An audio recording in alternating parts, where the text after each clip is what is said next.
of carpet cleaners at Duane Reade drugstores on the island of Manhattan. How about Piazza had to have a press conference to announce that he wasn't gay? Do you remember that? Mm-hmm. First of all, I'd like to, maybe you could put that in post right there. First of all, I'd like to announce I'm not gay.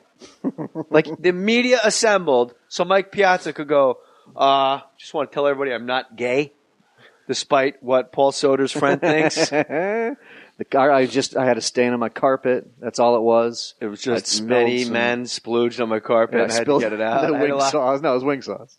His wings. I was watching White Squall with 4 buddies, and we made a mess. It was Robbie Alomar was the gay Met. Is my money. Mm-hmm. Brady Anderson was supposed to be gay. He wasn't a Met though. No, but I'm saying other guys who were rumored to have been gay. I've heard that rumor about Brady, but I think he crushed Ashley Judd though. Benny Agbayani.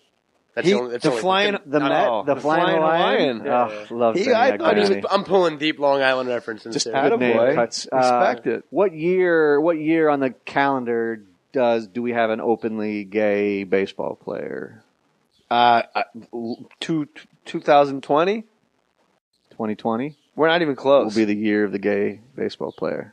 You can write that down. That's my prediction. In the year 2020. Put it in the vault. It's in the Chinese calendar. 2020 is the year of the gay. There's the rat, the dog, the horse. Year of a gay athlete. Year of the gay baseball player.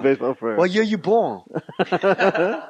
Paul Soter, what year you born? 1969. Oh, 69 year of the gay baseball player. Mike Piazza? Benny Agbayani? That was my favorite bit on The Simpsons was something happens to Homer and he's in the hospital. And I think Marge is there he's in China, so he's in the hospital in China. And I'm sure people remember this, but they come in to see him in the hospital and he's got needles sticking all out of him. And they're like, oh, what are they? They're doing acupuncture on you. And then they come to realize that no, there's just a porcupine loose in his room. And the Chinese doctor starts screaming at the porcupine. He goes, "Get out of here! Come back and you're a porcupine, which is never." And that's what he chases the porcupine out with. Is that your favorite Simpsons line, or one of? My favorite Simpsons line. Yeah. I think it's weird. Like on a show, like you couldn't say a MASH. Like, what's your favorite line of MASH? Right. Because just. I don't know why, but in The Simpsons, it's when the comic book guy is coming out of the comic book store, and I'm going to paraphrase, and there's a meteor heading towards Earth. It's going to destroy the Earth, and he goes, "Oh, Aqua Lady, you can't make love to Lightning Boy. He's a boy, and you're from the ocean." And he looks up and sees the meteor, and he goes, "I've wasted my life. I wasted my life. I've wasted my life." That was my favorite line. So you can't undo Super Troopers from Fox. They own it forever. We've asked the lawyers. We've tried to figure that out. At this point, I've tried to convince the guys, like, what if we just made a movie called, Awesome Supers. Cops? And I just don't know if it's ever going to happen. I think that movie's called LAPD. Yes. Right? I'm just trying to get out of real tickets. I see. Hey, that's been the great thing. I never get tickets. Really? Yeah, I've gotten out of so much stuff the most, and that was always the thing. There was never any part of us that was necessarily consciously saying, "Oh, let's just because think of cops as being guys like us who like get bored with their fucking jobs, and they always have one douchebag who works with them, and you got to deal with it." We weren't necessarily thinking, "Oh, cops will love that," because you don't see that in cop movies, but it has turned out to be. This sort of great surprise thing, like cops love it, and so I've gotten. I mean, I got out of public urination last time I was in New York City. Speeding tickets. So every now and then you'll get that cop who clearly hasn't seen it because you kind of you dance around it a little bit. I would never say like, "Hey, you ever seen a movie called Supertroopers?" But I've done my best to sort of fish around. But most guys are like huge fans. Most cops are huge fans. That's where you and I differ. When I get pulled over and the guy goes, "Where do I know you from, John?" Says John on my driver's license. I go, "Jerry Maguire, Picture Perfect, Ghost, Suicide Kings, Gary, I'm Married, a Jim Rome Show." Do you have an IMDb app on your phone, officer? I should. This easier. Actually, the back where it says where I have an organ donor, that little red dot. I have all color coordinated chart of every, like there's a green is all film, blue is television, and yellow is personal appearances. You may have seen me at the Gibson Amphitheater, You may have seen me at the Ontario Mills Improv. Coming up? The 26th and the 29th of April. Is it this month, Cohen? The 26th and 29th of this month, I'll be at the Ontario Improv. And I haven't been there in 4 years because nobody fucking came. So this will be the big test if I go back once a year. They always say, how often do you come to Vancouver? Well, if a lot of people come, I'll come every year. But if nobody comes, never again. What do you do, 90 minutes? What do you do, an hour? Yeah, I do about an hour. When there's 2 shows, you got to trim it down to like 50 because you don't want people waiting outside angry at you because they have to wait and they just come in pissed off. Because we started going on the road. I was just going to say, random interjection. I saw you guys do stand-up live at the El Rey last year. Oh, yeah, at the El Rey. Totally, when we were taping our Comedy Central special. So, yeah, because some of us had done stand-up. I didn't see your Comedy Central special. I don't know if they ever showed it. I don't think they were very happy with it. I shot a Showtime special last year and it didn't come out. I must have shit the bed on that, too. Yeah. We had been, for the year leading up to that, decided to go out on the road and do... the original idea was to do sketches because that's what we started out as, being this sketch group. And then we realized people were more into like us kind of telling stories and stuff. So we ended up being mostly each of us kind of doing like 15 minutes of sort of how much time stuff. does Chandrasekhar do? He Minute will. He will. Hulk smash. He'll go a little. He goes a little long. No. We all. No, that's not true. That's not true. Justin Long comes out in the middle of a set. Yeah. Hey, what's going on here? Hey, carrying a motorcycle helmet under each arm. But yeah, we do 2 shows. But I don't think nobody ever sort of said, yeah, okay, keep it to this because then you don't want people waiting or whatever. We never figured it out because we had shows that would go like 90 minutes and never thought about it. Like we felt like we owed it to a stand-up audience to give them that much. But I don't know what's the standard. Well, there's another guy on the show with me. There's always like an opening act. So your show total was 90 minutes. My show with another guy will be 90 minutes. Who opens up for you? It's different all the time. Is a local Ontario, person? It'll be Ryan Sickler. He's got a podcast called The Crab Feast. Okay. Alarmingly funny guy. And one of the most, I'm going to say at the end of the year awards for Mohr Stories, everyone's going to think it's Bert, but I'm saying Ryan Sickler, best laugh. Steal. The best laugh is Sickler because he laughs like a grieving widow.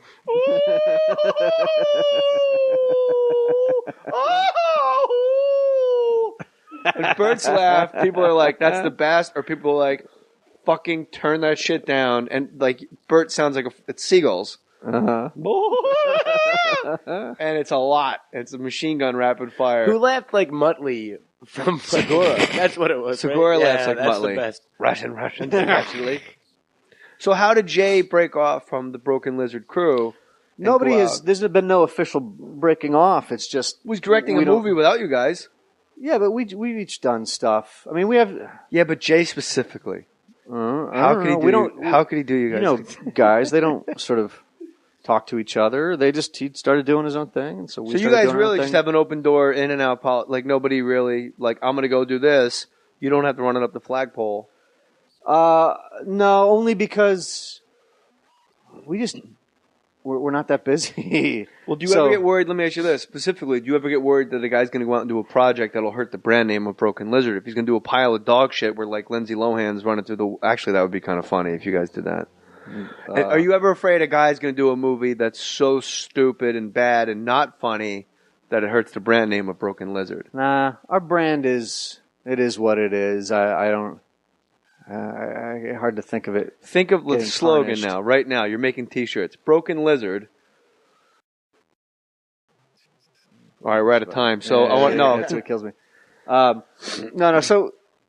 No, I mean the only time ever it would become an issue is if somebody's going to be locked up, or like if we had set up some project or whatever, and one of the guys was going to do something that was going to cut into it or prevent us from doing it. So, and you did a horror movie, Small Dark Circles. Yeah, Dark Circles. Yeah, and that's not a comedy at all. No, not at all. It's pretty. I mean, there's a couple sort of little gallows humor moments, but no, I'm crazy about horror movies, and even since I was a kid, so. When I started getting the opportunity to do stuff on my own, I just kind of realized I did Watching the Detectives, which was a comedy, but then I was like, I'm actually much more sort of dorky about horror movies than I am about comedy. Like I could talk, much longer and with much more interest in scary movies than with comedy movies. So I said, why shouldn't I make that the thing that I do on my own? So to you, what's the scariest movie of all time? Man. I mean, I've never been sort of in the moment. I think I've never been more scared than, I saw Nightmare on Elm Street in the theater at a midnight movie, 1984. The first one. Stoned. So like, I'm, no, 6. It scared the shit out of me. Freddy's New Nightmare. When they had extra jokes.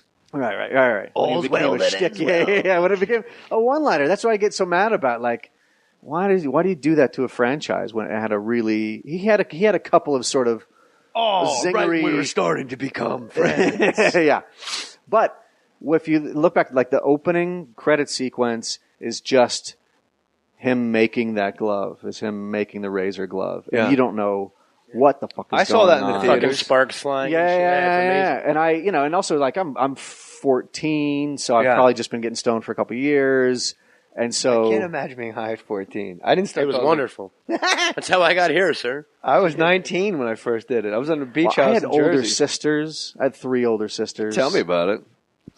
No, I mean I have older sisters too. Oh, okay. They didn't get you high. They didn't think it was funny to get you high when you were a little kid. They were drinkers, like wine coolers. I see. I guess that's why I was a drunk and not a pothead. I see. They got you drinking spritzers when you were. Yeah, it was funny. Like, get JJ drunk. He does these little shows. He does Christopher Walken. It's hysterical. He'll do Somewhere with a Rainbow and he'll cry in the middle of it. He makes himself cry. I saw Nightmare on Elm Street, and I remember actually sitting on the floor of the theater.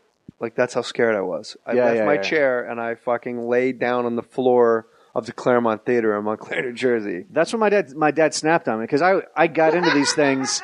What's this? They say, like, Act like a man! Well, kind of. It was a little more. This was the crux of my dad's beef with this was that, one of my sisters is 1 year older, and when my folks got divorced, I was probably about 10 years old, and so we would go to Tucson to see my dad.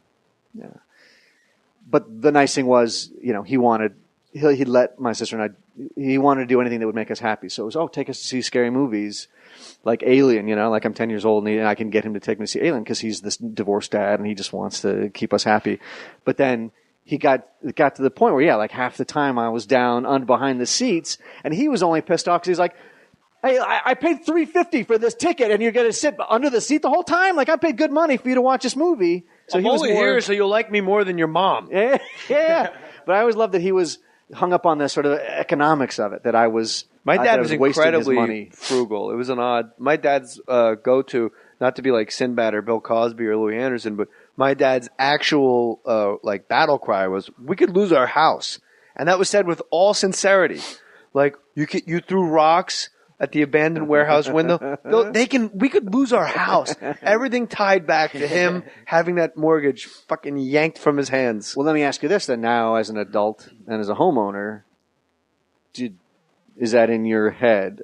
This will be the goddamn Davidian compound before they take this fucking house away from me. There'll be ATF agents with a tank pointed at this thing before I let someone yank this mortgage out from under me. But no matter what my kid does, I would never think... I mean, I'm talking speeding tickets. My dad would go, you realize we could lose our house if you keep getting speeding tickets. I see. So it was a blanket threat. It wasn't like the... It wasn't a threat. He was genuinely, concerned, nervous that somehow my behavior would make this blue house on Valley View Road vanish. And I don't know, we'd all wind up living in an RV someplace in Clifton. I'm not sure how that would work out. What about Exorcist? That's up there for me. Yeah. Is it true they had subliminal flashes in the original Exorcist, and they'd take them out because people were bugging? It wasn't subliminal. It was just epislepsy. They had strobe lights, and people were fucking like the Pokemon episode. The sort of demon flashes, I think so. When Maris, sorry, I'm sorry. No, you go. Isn't it when Max von Sydow's over the bed and she gets inside of him, makes him have the heart attack? Doesn't the screen flash green and red? It doesn't anymore, right? Maybe they took it out of the home version. Yeah. They had to recut the movie. I remember there's one weird spooky mask that's in The Exorcist for no reason. It's a subliminal flash. That face, yeah. Like a Mardi Gras mask. Yeah, but it's actually I think it's Father Damien's face with makeup on it, like a satanic version. I know it's like when he's walking into the subway. Or it looks like that Misfits logo with the fucking peeled away skin. Perfect. Exactly. That's perfect, Mac. That's what I always thought you were talking about. I didn't know about apparently there was a whole shitload of those, and when they had an early, opening credits, in New York City when the movie opened, people are like bugging the fuck out, but it's literally words and like nothing's happened. And I think That happened with Pokemon too. They had to take an episode of Pokemon off the air because thousands of Japanese kids were getting into epileptic seizures because of the flashing lights and shit. Yeah. How do you know it was in the earthquake? There was a thing, Mary Hart for Entertainment Tonight. Yeah. Somebody said that she was giving them seizures. And that was a Seinfeld thing with Kramer too. They did later. They joke on that. Yes. Seizures because of Mary Hart. That's because of Mary Hart. The Wang Chung of carpet cleaners at Duane Reade drugstores on the island of Manhattan. How about Piazza had to have a press conference to announce that he wasn't gay? Do you remember that? Mm-hmm. First of all, I'd like to, maybe you could put that in post right there. First of all, I'd like to announce I'm not gay. Like the media assembled so Mike Piazza could go, just want to tell everybody I'm not gay, despite what Paul Soter's friend thinks. I had a stain on my carpet. That's all it was. It was just many men splooged on my carpet. I had to get it out. Wing sauce. No, it was wing sauce. It was wing sauce. I was watching White Squall with 4 buddies, and we made a mess. It was Robbie Alomar was the gay Met. Is my money. Mm-hmm. Brady Anderson was supposed to be gay. He wasn't a Met though. No, but I'm saying other guys who were rumored to have been gay. I've heard that rumor about Brady, but I think he crushed Ashley Judd though. Benny Agbayani.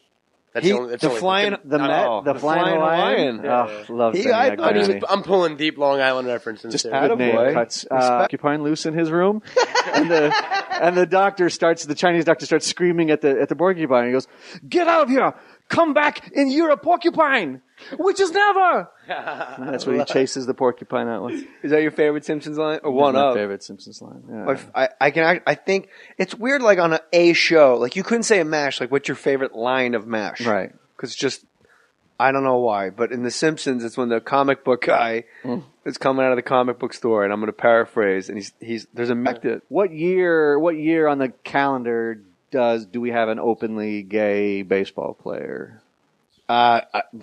2020? 2020? We're not even close. Will be the year of the gay baseball player. You can write that down. That's my prediction. In the year 2020. Put it in the vault. It's in the Chinese calendar. 2020 is the year of the gay. There's the rat, the dog, the horse. Year of a gay athlete. Year of the gay baseball player. What year you born? Paul Soter, what year you born? 1969. Oh, 69, year of the gay baseball player. Mike Piazza? Benny Agbayani? That was my favorite bit on The Simpsons was something happens to Homer and he's in the hospital. And I think Marge is there he's in China, so he's in the hospital in China. And I'm sure people remember this, but they come in to see him in the hospital and he's got needles sticking all out of him. And they're like, oh, what are they? They're doing acupuncture on you. And then they come to realize that, no, there's just a